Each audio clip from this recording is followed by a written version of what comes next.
কথা বলতে গেলে কোন কথাটা প্রথম মাথায় আসবে বলো তো? চা। এরপর কফি। চা কফি কিন্তু ভীষণভাবে সফট ড্রিঙ্ক হিসাবে জনপ্রিয়। তো আমরা চায়ের প্রসঙ্গে অনেক কিছুই জানি, চা কোথায় উৎপন্ন হয়, চায়ের জন্য কী ধরনের ভৌগোলিক পরিবেশ দরকার হয়, এগুলো তো আমাদের জানা। আজকে আমরা জানবো কফির কথা।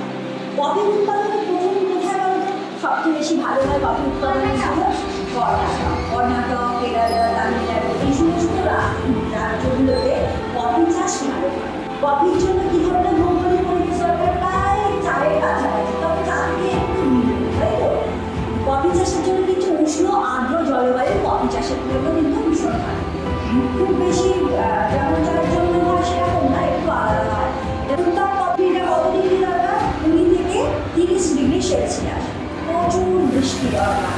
চায়ের যেমন প্রচুর বৃষ্টি দরকার হয়, এখানে কফি চাষের জন্য প্রচুর বৃষ্টি দরকার হয়। 150 থেকে 250 এখানে বৃষ্টির দরকার।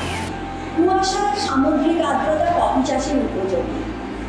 তুষারপাত এবং ঝড় খুব ক্ষতিকারক। যদি তুষারপাত হয় কফিগুলো নষ্ট, কফির যে দানা থেকে যে কফি উৎপন্ন হয় সেগুলো নষ্ট হয়ে যায়। লৌহ এবং পটাশিয়াম এবং নাইট্রোজেনযুক্ত উর্বর লাল দোআঁশ মাটি কফি চাষের জন্য উপযোগী।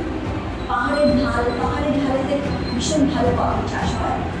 জমি যেখানে জল নিকাশের সুবিধা আছে, মানে জল যদি দাঁড়িয়ে যায় তাহলে কিন্তু সেখানে কফি ভালো উৎপন্ন হয় না। সেই জন্য চেষ্টা করতে হবে ভালো জায়গা যেখানে গাছ দাঁড়িয়ে রইল অথচ তার গোড়ায় জল জমবে না, সেই রকম জায়গাতে ভালো হয়। আর যদি সমতল ভূমিতে যেখানে চাষ হচ্ছে সেখানেও কিন্তু জমিটা একটু একদম সমতল, যেখানে জল দাঁড়িয়ে যাবে সেই জায়গাটা একটু ভালো রাখতে হবে যাতে করে জলটা কমিয়ে থাকে।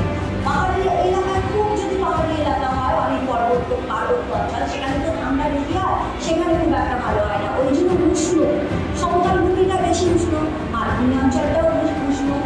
দোআঁশ মাটি যেখানে থাকে, পটাশিয়াম সমৃদ্ধ অঞ্চল, সেই জায়গাগুলোতে অনেক ভালো কফি চাষ হয়। আর সরাসরি রোদ কিন্তু ভালো না, যে সরাসরি গাছের উপর প্রচুর রোদ লাগবে তাতে গাছ ভালো তা কিন্তু হবে না। ভুট্টা গাছ, কফি গাছ, কফি ক্ষেতের ধারে ধারে যেখানে কফি গাছ লাগানো হয় তার ধারে ধারে কলা গাছ, ভুট্টা গাছ, কফি ভালোভাবে দিয়ে দেওয়া হয় যাতে করে তাকে প্রচুর রোদ না লাগে।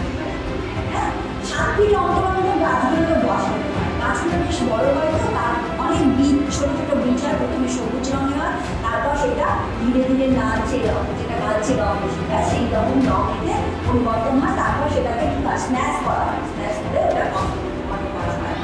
আচ্ছা, এছাড়া এদের জন্য